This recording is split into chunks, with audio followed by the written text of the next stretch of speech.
boom goes La Dynamite. It's hour 2 of the most incendiary show on the RADIO. I call it reality radio, not conservative talk, not Republican radio. It's reality radio because we get up here and we just tell the truth the best way I can. Now, do I get stuff wrong? Absolutely. I get stuff wrong, but I never don't hear and lie about anything. And I think, acknowledging when you're wrong, when you've done wrong, that's how you live your life. And I got a man in the studio with me I'm introduced to in just a second. I know that's a code he lives by too, is you got two things in this world, your balls and your word, right? And your name. And that all rolls into one there as a man. And if you lie, you cheat, you steal, you do any of that stuff, well, nobody's going to want to have anything to do with you. I spent a lot of years being a piece of crap. And I spent the last hour of this show trying to give you all a condensed version of that. And I don't think I did a great job of it. So I do want to apologize for trying to condense that story down into an hour. I'll try to do a better version of that, maybe on the podcast, because I feel like there's just some things I can't say on the radio just because I know you got kids in the car and stuff like that. But I do appreciate everybody. I got some text messages I was asked to not read on the air, and I really do appreciate those as well. To the Super 601 Magnolia on YouTube, the $9.99 Super Chat. Thank you so much for that. Spartacus says a great testimony. But here we go, man. We got Big Anthony Mitchell here in the studio with us this morning in the Men's Health and Women's Wellness of Mississippi studio. Anthony, good morning, brother.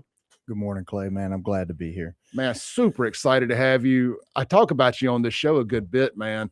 I don't know if you've heard or not, but all good, of course, because I don't want you to whoop my ass. No. It wouldn't happen like that. But I get a lot of the messages and stuff when I get shouts out. Yeah. I always say, man, if there's a guy I want in my foxhole, if crap hits the fan, you want an Anthony Mitchell in your foxhole, because he's just like, he is like, you think American badass, like you think of like guys like you. You're a man of your word. You're a legit badass, and I think you're a great human, and you're a leader of men and women, and you do that, and you show that every day. And those are the kind of people I look up to, and I want to, they're the kind of man I would follow, and I don't know about many folks. Yeah, man. Well, I really appreciate that. I don't never think of myself as a badass. I never got into any kind of combat sport I wasn't trying to feel like some kind of insecurity void or anything like that. I was really just looking for something to compete at. And, when I got too old for baseball or football, then I got into the weightlifting and then I started getting into the bodybuilding and I really enjoyed it, but because it was a competition and it was a drive every single day when you go to the gym to get better, to push yourself to get better. And you can't blame your results on anybody else. They're yours. And if you put in the hard work, you'll get out of it what you put into it. And I'm a 100% person. Like I'm 10 toes in on everything I do and kind of like obsessive when I go in to do. But then one day I got invited to train guys for MMA fight. Had you ever done any of this as a kid or anything? Brother, I'd never been in a fight. But I'd seen a little bit of the UFC on TV. It was like 2006. But hold that thought real quick. Let me tell people. So for those that don't know who Anthony Mitchell is, he's owner of Anthony Mitchell Jiu-Jitsu Studio in Gluckstadt. He's had several other studios, but he's got his name on it. Y'all know me. I love guys that put their name on it and don't just come up with a random name. I think it just means more when you're the brand.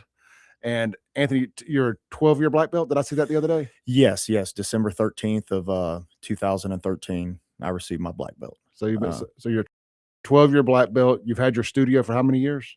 10 years. December of 25 was 10 years since we opened up. And you've won multiple championships, right? All over the country. All over the country. I've won in Puerto Rico. Any state that has jiu-jitsu in it, as far as tournament wise, bigger cities, I've pretty much won in every single one. So I just foundation to get the background and kind of why we're talking to Anthony this morning. So now pick up. I'm sorry. So you started like 2006 or so was the first time? Yeah. So 2006. And And, you know, I went out there and I've always been athletic, always been able to kind of be successful.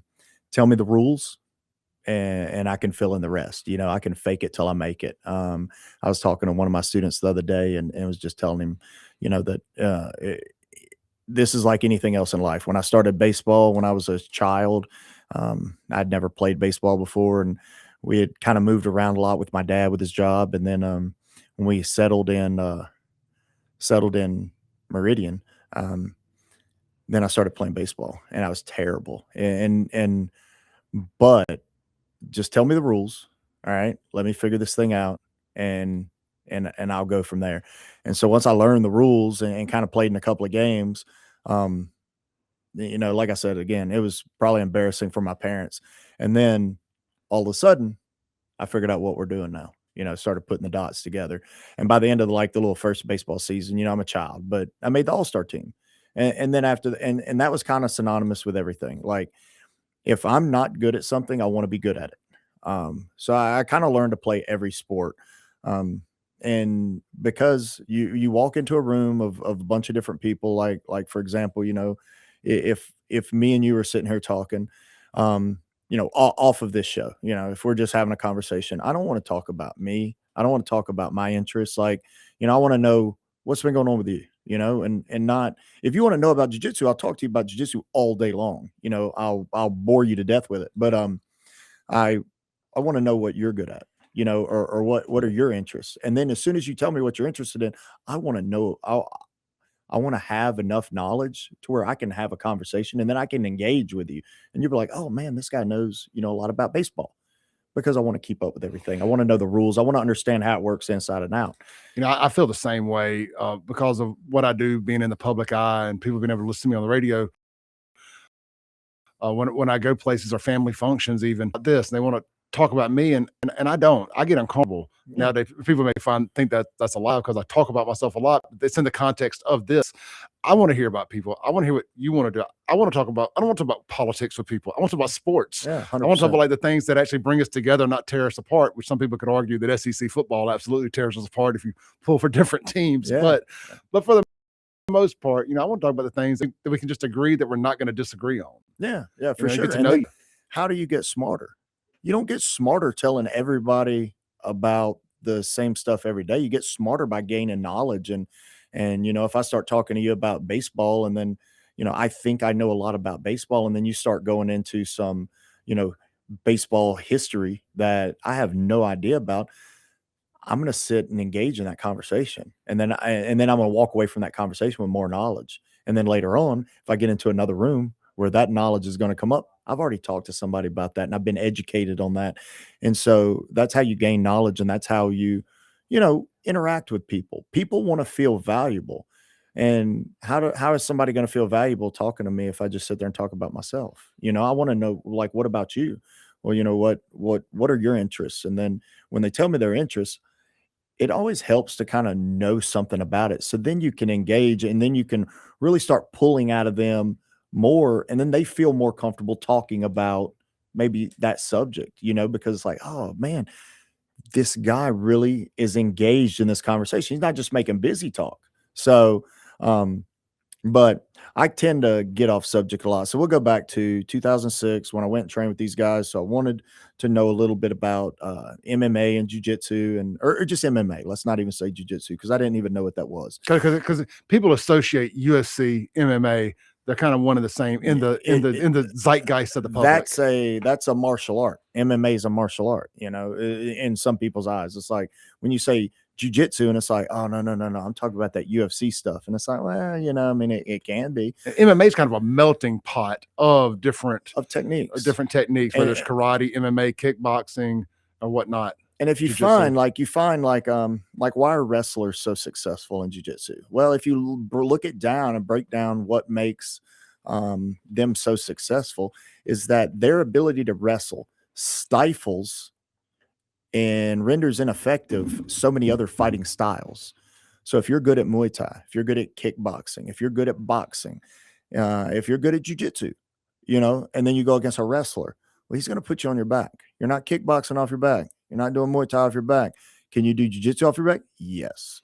But then you got a wrestler on top of you now. You can't strike on your back. Yeah, well, you can punch up, and but that's, like I said, though, when you're laying on your back punching somebody up and they're punching down, they're winning the fight. Absolutely. You might be delivering some shots or whatever, and afterwards you can say whatever you want to make yourself feel better, but you were the one on the bottom. You're the one on the bottom, and well, you'll watch especially like earlier MMA when like the Gracie guys and some of your great jiu-jitsu guys get in there, they'll intentionally lay on their back and invite the guy down, and I'm like, don't take the bait. Yeah. Don't take the bait. Yeah. Well, in competing jiu-jitsu now, I'm a bigger guy per se. Like I'm 215 pounds, so I can't say like I'm little, but I'll tell a story later about where the nickname Big Ant kind of got me in a little bit of a pickle, but it's all right because I got myself out of it. But I pull guard, and tell people what that means. Pull guard is like you said, I go to my back to start a jiu-jitsu match. I'm not wrestling. I'm not going to wrestle you, because one time in Dallas, I was Dallas Open many years back. I used to wrestle. That's all I would do is wrestle. And people, when he says wrestle, we're not talking about like WWE for the audience out there who may not be familiar. It's Greco-Roman, right? Olympic style wrestling. That translates very well to like jiu-jitsu. Those guys seem to have a head start because of their ground knowledge. Oh, trust me. There's many times in a wrestling, like if I'm wrestling in a jiu-jitsu, I wish I had a chair. I wish I had, the top rope so I could jump off of it, and get an edge. But no, so I was wrestling, and then this guy, he suplexed me. And if you don't know what a suplex is, Google suplex and then watch it. And that's where, a real one. Yeah, somebody grabs you from behind and launches you over their shoulder. They have to maintain connection, and they cannot spike you on your head. So I land backwards over his shoulder and land on my upper back and on my shoulder. And when a 200+ pound human does that to you and then returns you to the earth with interest, it doesn't feel good.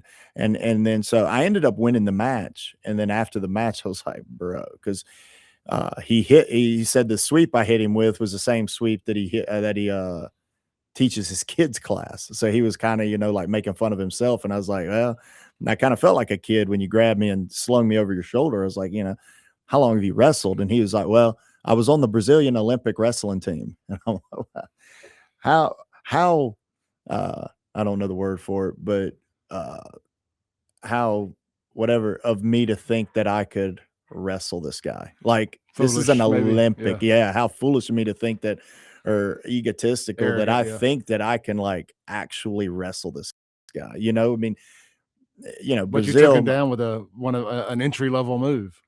Well, he took me down. Once we got to the ground, okay, now the wrestler's got to deal with the jiu-jitsu guy.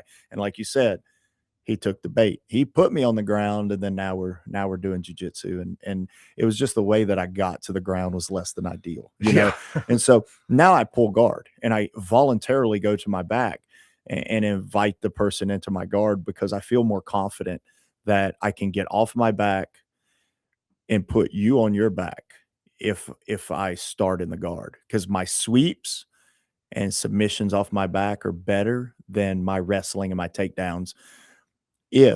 Depending on, and you can tell when somebody grabs a hold of you, and you've done it for I've done it 20 years.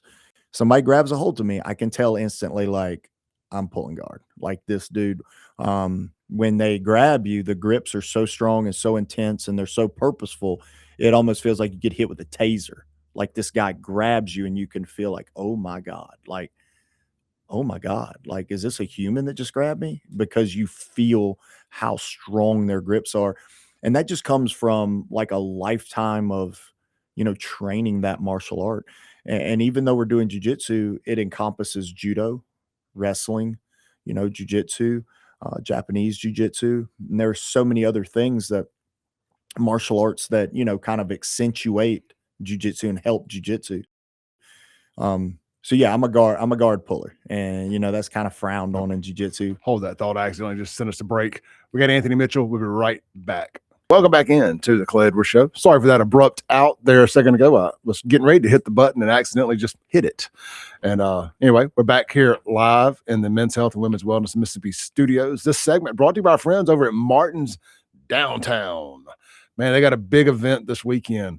Local rock stars, done good. The Weeks are back for their annual Christmas weekend extravaganza there at Martin's Downtown. They're going to be playing not one, but 2 nights, Friday and Saturday night, the 19th and 20th there at Martin's Downtown, with special guests Hayden Hunter and the Yearly Trials. Hayden's a good guy, man. I grew up with his dad. And then the Golden Teacher Society is also opening that show. And I told the story the other day on here. I worked with there's 2 twins in the Weeks. I worked with their dad at the Toyota store for a couple of years when I was selling the car business. Just good folks, man. And those guys have done very well for themselves, playing rock and roll for a living. They're from right here in Jackson, Mississippi. Get out, support your local guys especially your local guys that have done good.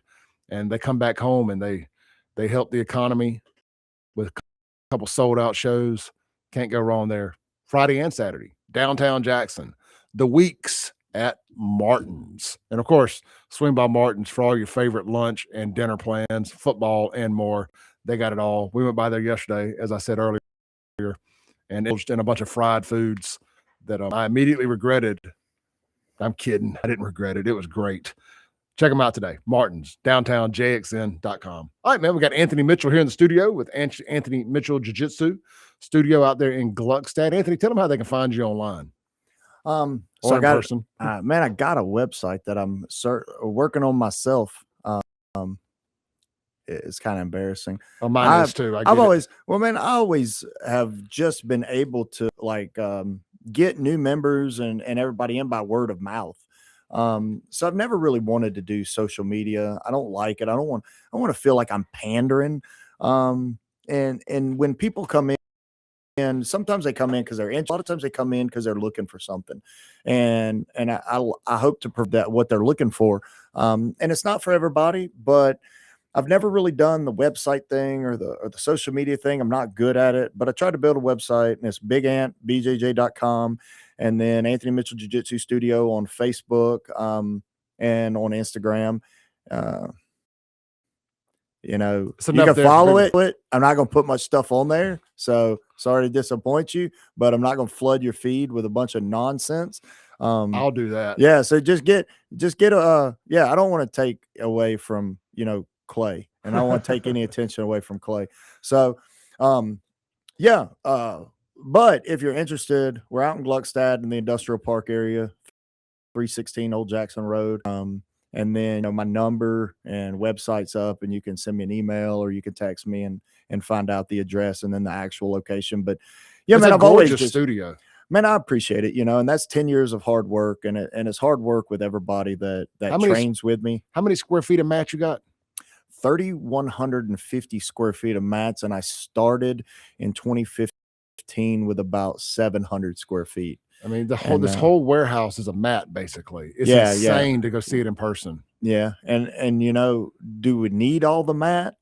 No, not necessarily. But I want and it's the elevated, because we've got the foam blocks underneath it. So I really put a lot of time and effort into making the mat, because when you do jiu-jitsu, you spend all your time on the mat. So it's 100% of my time in that building is going to be on the mat. So my emphasis is on the mat, like the floor is bare concrete, the walls are just flat black, and, there's no frills or anything like that, but try to keep the place clean, and as many mats as we can squeeze in the building, we've got in there, because, whether there's 40 or 4 students in the room, I want everybody to have room to be safe. And then, like I said, we got the foam blocks, which are underneath the mat, so it cushions you. Whether or not you're doing takedowns and it cushions the takedown, it also cushions, just wrestling on the ground. It's more accepting of like the pressure and stuff like that. So therefore, as students, because I've got majority like upper age, 40s working professionals that train there, especially the lunchtime crowd. Yeah, the lunchtime crowd, and that's a rough crew, man. That's some of my favorite training is during the lunchtime, and it used to not be that way. I used to only be like a nighttime training person, and then I got to where, I got so many dogs showing up to train at lunch that that became like the class, and then now is where they start like talking smack about each other, like come to the morning class, it's so chill, laid back, and it's like we don't have to do warm-ups. We just stretch a little bit and then kind of ease into the jiu-jitsu. And then you got the lunch class where it's like come in, wrestle, wrestle, wrestle, wrestle. And then when you start rolling, sometimes class starts at 12:15. Sometimes we don't leave till 2 o'clock. And you got people that have jobs and stuff, and they'll obviously leave early, to go back to work. But then you got other people who are, maybe self-employed or, have a different kind of, have a flexible schedule. And then they can just be out of office for a little while, but they come in there and it's therapeutic, and a lot of guys that train at lunch, man, they do it every single day. And that's a part of their daily routine. That's a part of their daily life. And it means a lot to me and those people. I like that you said the word routine, because that's what I'm going through now. Is like I created a new routine with my working out every day. It's not a habit. Routine. Yeah. I think a lot of people get confused with the difference in a habit and a routine. Yeah. And it's a routine when you convince yourself to go do the same thing over and over and over every day, becomes part of your daily routine. Yeah. And that's so important, the difference in that. Yeah. And so I was telling somebody yesterday, it's like the importance of training safely. And because and for like your example you just made, then if somebody gets injured and can't come to the gym for, a month or 2 months, that's 2 months that they have not made that same path, that they have carved out that time. So in that 2 months, they're going to find something else to do in that time frame. And not that they enjoy more, but then maybe their life is, that they've just kind of gravitated to, that's their new routine. They've let something else creep in, a new interest, whatever it may be. And now what was their routine is considered foreign. And then if they try to come back and get into jiu-jitsu, now it's interfering with their routine, so it's like, I encourage people, if something does happen, that man, look, hey, come to class, watch class, interact with the people in class, sit on the mat, take your shoes off, come sit on the mat, watch the technique, video the technique, study the techniques. Even though you're not able to participate, you're still continuing your routine. If you pull a muscle or something, you can't go lift weights, go to the gym, ride on the bike, get on the bike, just sit there and pedal, get on the treadmill, walk, Stairmaster, or go and just pilfer around and do what you can. It's better than sitting at home. Well, you hear about that with like athletes that are like team sport athletes that get hurt.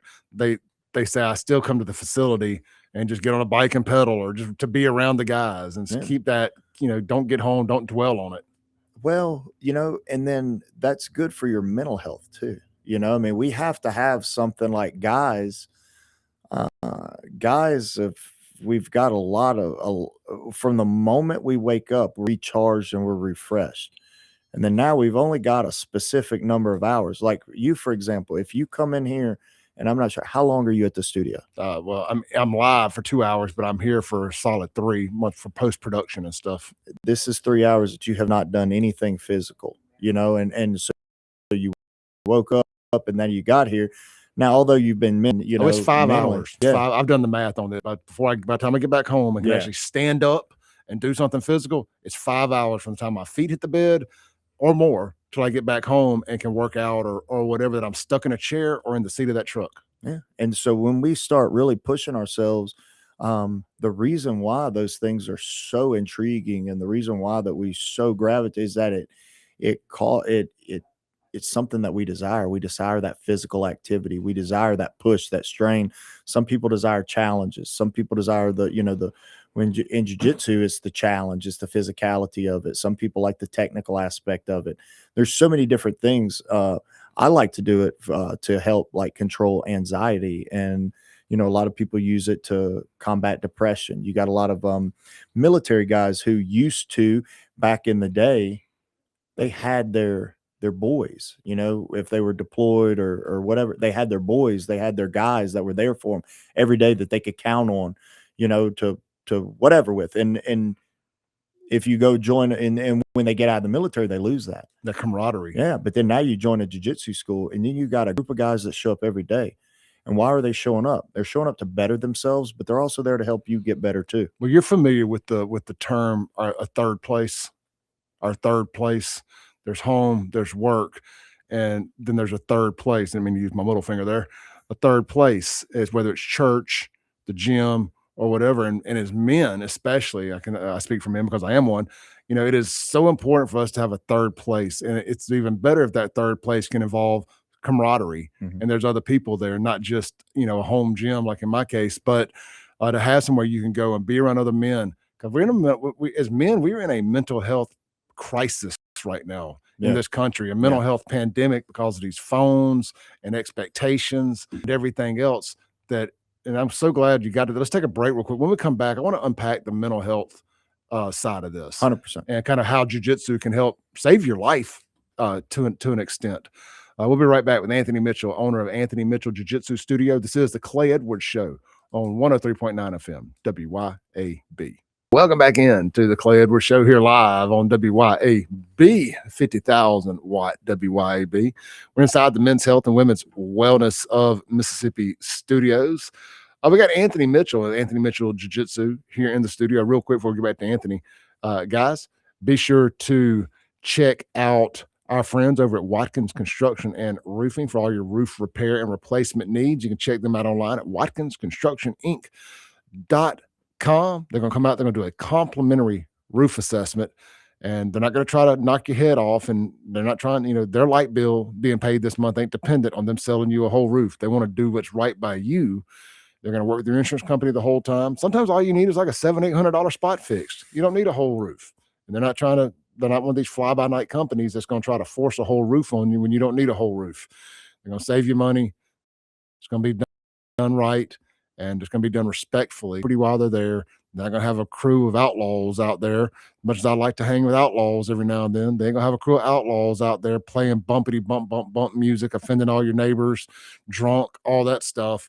They're going to have good folks. They're all going to be just in Watkins construction clothes and know who's at your home. The only way you're going to know they were there is your roof is going to be fixed when they're gone. Everything's going to be just back the way it's supposed to be. Check them out online, locally owned, locally operated, watkinsconstructioninc.com. Anthony, I mentioned before we get into this is all men's health, mental health, and all that. You know, one of my sponsors is Men's Health Mississippi with the testosterone stuff and all that. I mean, you're a grown ass man. Are you familiar with like people taking testosterone and seeing it help people and make a difference in people's lives? 100%. Actually, I am also a client at Men's Health of Mississippi. One of your students is there. Former students, maybe. I can't remember his name off the top of my head, but tattoos from head to toe. Oh, so you've been in there recently? Yeah. So that's Dustin Williams. And good. I recognize it from classes. Yeah. I was like, man, I can't put my finger on. I was like, do you do jiu-jitsu? He's like, yeah. I'm like, Anthony Mitchell. He's like, yeah. I said, all right. Yeah, he still trains. Actually, now that he's landed that job, it's freed him up to train more. The last time he trained was he came in last Friday. And I missed him because I had to go down to New Orleans. He's a tank of a man. He's a problem, he's a problem, but it's no big problems, just require big solutions. It's fine. It seems like a really good dude. Unbelievably kind person. Definitely one that you would look at and judge a book by his cover would be, terribly wrong because he's one of the nicest people in the world. But yeah, he looks like a prototypical UFC badass. I mean, tattoos, the whole muscles, the whole 9 yards, or a biker, like a Hell's Angel or something. Just you don't want to come across him in a dark alley, you know. And lo and behold, he's a nurse and he's there to help, But it's like if he walks into my room and I'm laying in the bed on death's doorstep, I'm gonna be like, bruh, you're gonna kill me. It's the Grim Reaper, because this is what I think he'd look like. But he's a sweetheart, and I mean that as a compliment. Super nice guy, unbelievably kind person, man. Great training partner. The one thing that you want when you're training in jiu-jitsu is I want a level-headed, cool, calm, collected, like a professional individual that I know when we're wrestling is gonna follow the rules, obey the rules, you know, and I'm not hurt trying you. to hurt you. You're not trying to hurt me. We're trying to put each other in some precarious positions, and I'm trying to choke you. I'm trying to bend your arm, twist, and everything. But at the end of the day, I'm doing that all within the safety of the rules. And it's a tremendous workout, and you know, but we can do all that. If you're watching it, it looks like chaos, you It know. requires so much trust in the other person you're training with. Absolutely. I mean, 100%. Absolutely. Because like if I get caught in a submission in training, if I get caught in a submission in training, um, I'm gonna try to get out of that submission. You know, and there's some submissions where Versus you tap were, yeah, exactly, not tap immediately, because I want to learn my limits. And when my limit has been reached, I can tap and let go. But then if you have some kind of crazy spazzy training partner that's just going to grip and rip, you know, like you don't have an opportunity to really learn your limits. And then now you're grappling scared. And as soon as they grab the submission, you have to tap immediately. So you never really get to learn, like, man, could I have gotten out of that? I don't, but you couldn't take the chance. Push your threshold for yeah, pain. you can't take the chance, because like this guy will rip my arm off, and you know, and now, you know, be out. So, you know, that's what my big thing is on training. Train hard, train intense, push each other, you know, no laziness, no bitch ass. I mean, I'm sorry. But at the end of the day, you know, I also need to trust you. You also have to be somebody that's trustworthy. Um, so you got on the subject of the testosterone and the benefits of it, man. It's unbelievably beneficial, you know, to the mental health as well. I mean, as we age and as we get older, and then now with the food and the medicine and stuff like that, man, it's almost like society is set up to like kill us quicker. Bro, I've been talking about this, how they're trying to defang men. Oh, absolutely. I mean, like a 100-year plan. Everything's got oil in it. Everything's got things that are all about killing testosterone and ruining testosterone and lowering testosterone. And I'm frankly shocked that it's as accessible as it is, given their efforts to defang us. Well, you know, they did that in the 90s and made it a schedule. I'm not sure what they made it. It's a schedule 2 or whatever it's called, to where it's, you know, the legality of it really, it really turned into a drug. And, you know, if you are going to abuse something, you'll abuse it. If you're going to use something for therapeutic purposes, you're going to use it for therapeutic purposes. You know, if Tylenol, you got some people that, you know, cause liver damage, or ibuprofen, they cause liver damage because, you know, they take too much Tylenol, too much ibuprofen. Is that meant to help them? Should that be illegal? No, it's just it's an idiot, you know, that doesn't follow the instructions or the rules, you know, and I believe Americans and humans in general should be given just a little bit more freedom to, like, you know, if tomorrow crack was legal, you're not going to do crack. I'm not going to do crack because there's no reason. But everybody, oh my gosh, that crack is legal. It's not going to change anything. Ain't changing my life. The people that do crack are still going to do crack. Just maybe they won't fucking kill somebody to get it. You know, I'm sorry. Yeah, that happens.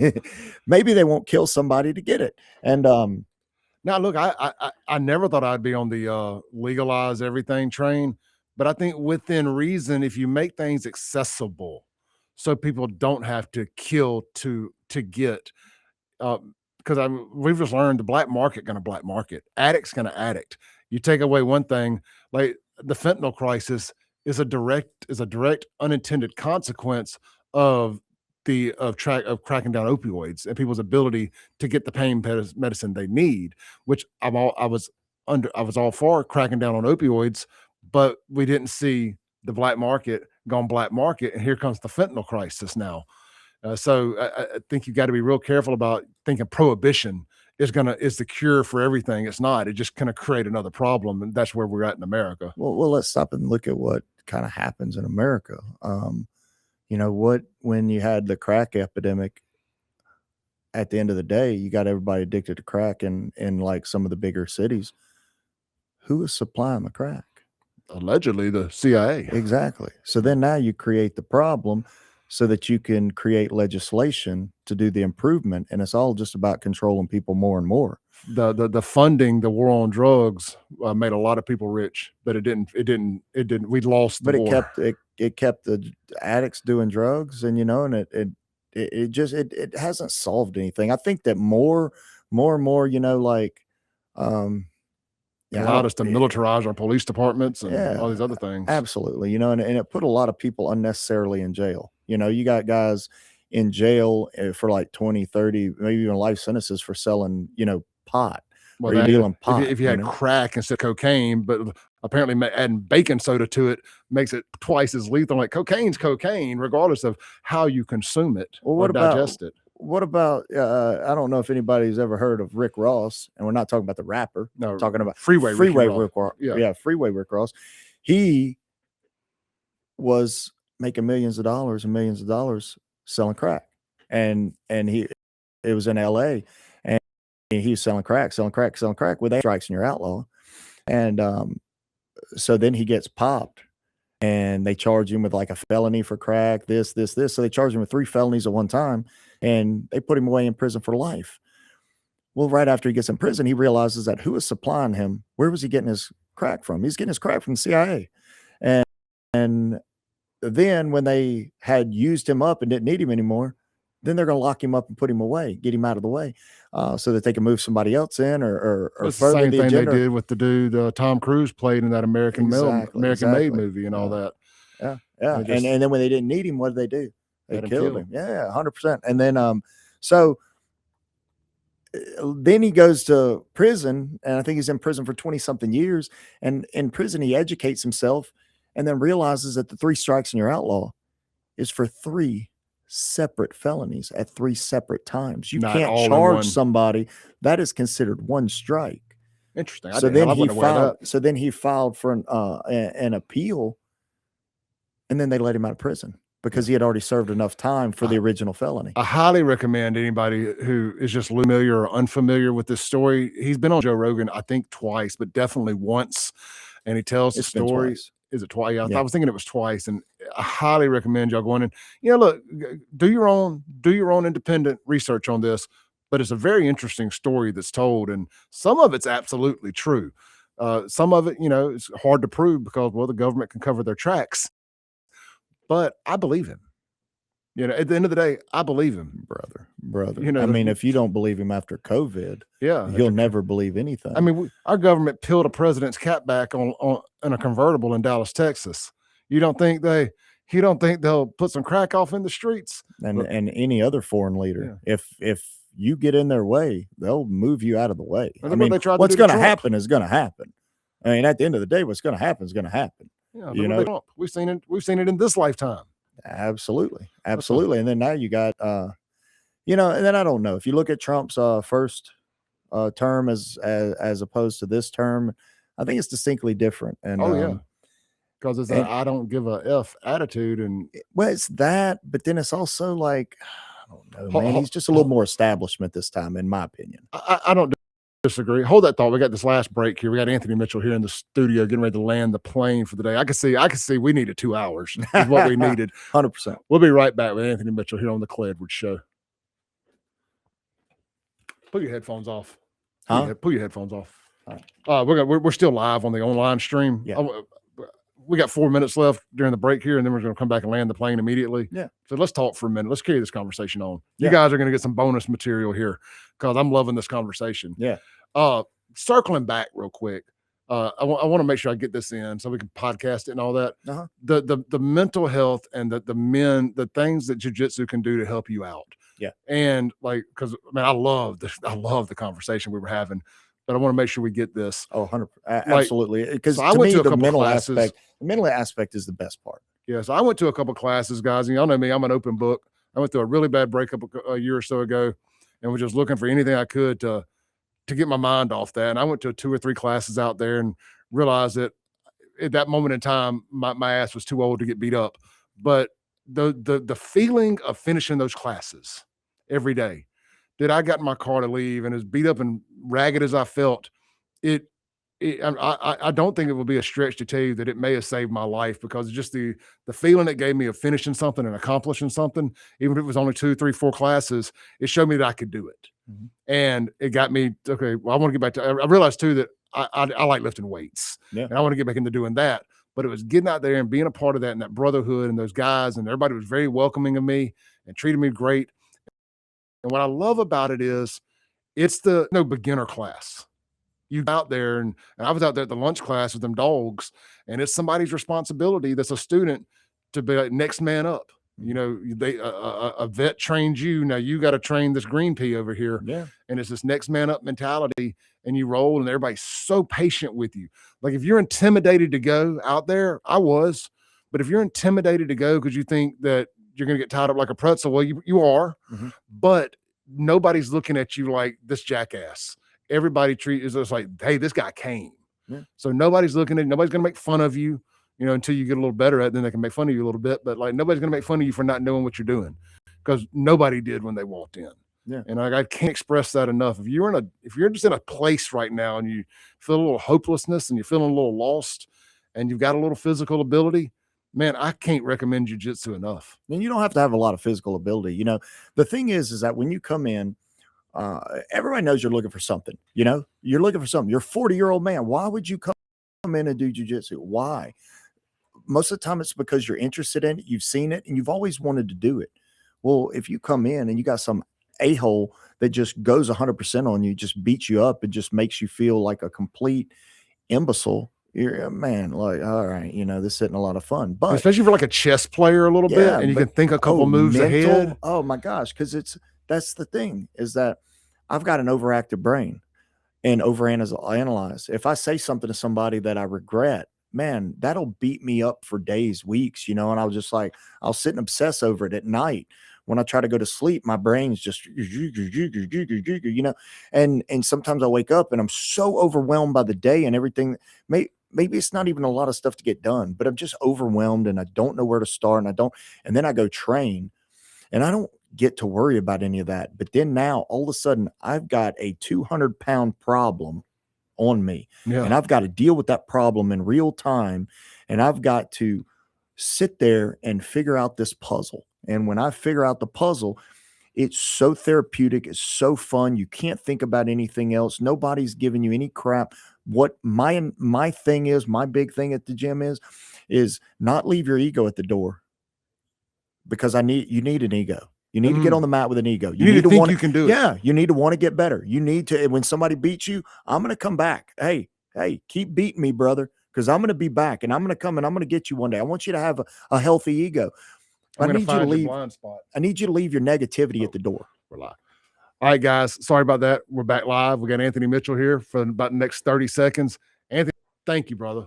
We need to do this again. Yeah, man. We didn't, man. I ain't even broke a sweat yet. I know, I hadn't either. I feel like, man, I like to work, and I don't feel like I put any work in. If y'all are looking at some new year, new me stuff, testosterone, jiu-jitsu, Anthony Mitchell Jiu-Jitsu, Gluckstadt, Mississippi. I'll see y'all back here tomorrow. Thank you, brother. Thank you, Clay.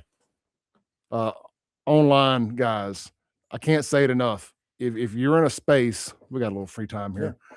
If you're in a space, you know, you're feeling a little lost, you need something, try jiu-jitsu. Go out there. And do they have to, is the first class free? Do they sign up? How does that? Listen, man, this is my place. I own the gym. I do all the signups. I do everything. I was actually talking to a little girl last night, who's going to start doing like social media for me and stuff like that, and maybe handling the signups and things, because I'm terrible at it. I'm terrible. I don't like it. And plus I just don't like social media, man. There's so much negative stuff and everybody on there, when, especially, you know, as well as anybody, I like your comments, man. But sometimes people just want to come on there just to say something mean. You know, it doesn't have anything to do pertaining to the post or anything like that. And like, I mean, I can't wait to see when you post this. Well, I don't know how your first hour went talking about your personal testimony. Somebody's going to come on there and rip you. Oh yeah. Somebody's going to come on there and say something. There's some comments right now that I haven't read. And the thing is that, you know, they don't know you and you don't know them. And chances are, if you and that person sat down face to face and had a conversation, it would not play out the way that they think it's going to play out. You Anthony, would I always tell actually people, meet on common let me ground. buy you a beer. And if you still hate me at the end of that beer, hate me. 100%, man. Like, you know, but like, if you're just going to take, and if you're just going to take what I say and how I feel and, you know, my outlook on stuff, you know, as far as like, you know, like you say culture rot and things like that, and you've got hashtags for certain things. It's like, I guarantee if you sit down and talk to some of these people of different ethnicities and stuff like that are taking offense to this, sit down and have a conversation with them. They'll understand where you're coming from, and a lot of times they'll agree with you. And they may change my mind on how I feel about stuff too if we can have a conversation. But you know, it's like you know, you don't know unless you talk. And if you just want to sit and hate somebody for their feelings and their, you know, whatever, I mean, that's fine. You know, like if a black person doesn't like me because I'm white, that's fine. You're free to do that. Like, I'm not mad at you. I don't hate you for that. But I guarantee you, if you talk to me for 5 minutes, I could change your mind. Do I want to change your mind? No, because I don't need to. But, you know, that's your problem. That's your problem. If you got white people that don't like black people just because they're black, that's their problem, you know. But maybe they're stereotyping everybody by the culture, you know. And then like we got good apples, we got bad apples, you know. Because I mean, you know, it's like I said here the first hour talking about smoking meth with white trash. Exactly. I mean, but I mean, like apples on both sides.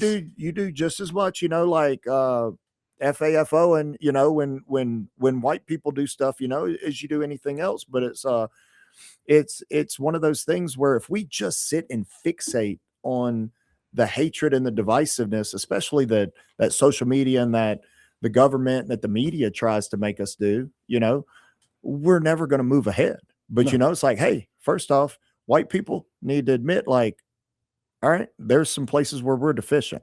Black people, all right, there's some things we need to work on. But like, don't hate me. Maybe you don't like my culture. Maybe you don't like things that certain people have done to you and treated you, but not everybody has to be in that same group. Right. You know, because I mean, if you come in, whatever color you are, whatever ethnicity, whatever religion, whatever, it doesn't matter to me. Like, I'm not going to judge you by that. I'm going to judge you by how you present yourself to me and then how you act.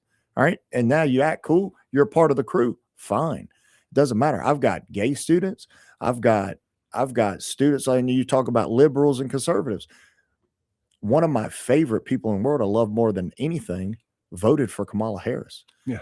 Did that break my heart and crush me? No, because that's him as a person. And I know him as a person. So the fact that he voted for that, you know, that's his problem. Like, it doesn't change the way that I feel about him as a person. Just because he voted for somebody else, I'm going to hate him? No. And some of my best friends are my liberal friends, bro. And I'm talking about hardcore 90s Democrat liberal. Exactly. We're not talking about, you know, like socialist liberal guys can be girls and stuff like that. But we're talking about, I can't be friends with those let's be honest. Let's be honest, man. Like, Republicans ain't perfect. No, especially now, man. They're starting to, you know, really, it just, you know, they take everything and then they try to make it to where it's like, oh, the Republican Party is all about Christians and this and that and yada yada. Ain't none of these people like hardcore Christians when you look at it down. I'm a Christian. They're Sunday Christians. And I'm a conservative. I am not a Christian conservative. Yeah. If that makes sense. Two separate things, man. Like, I'm conservative my beliefs and small government. Yeah. Please. Less Keep regulation. the church out we of just it, had, you just had one of my good friends. I'm not sure, like Austin O'Kelly with the ranch. Like, his entire project got shut there, 40-year business, because he didn't have overhead sprinklers in one room. You know, and it's like, in 40 years, that building never caught on fire and burned down. It had an exit door to the outside. Like, hey, there's the door. Like, go out. And nobody's house has overhead sprinklers.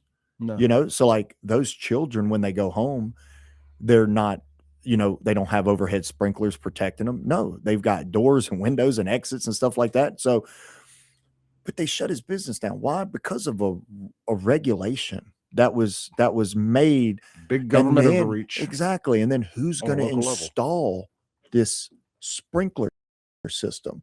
Well, Bear Creek saw that sprinkler system. How much does that cost? $350,000.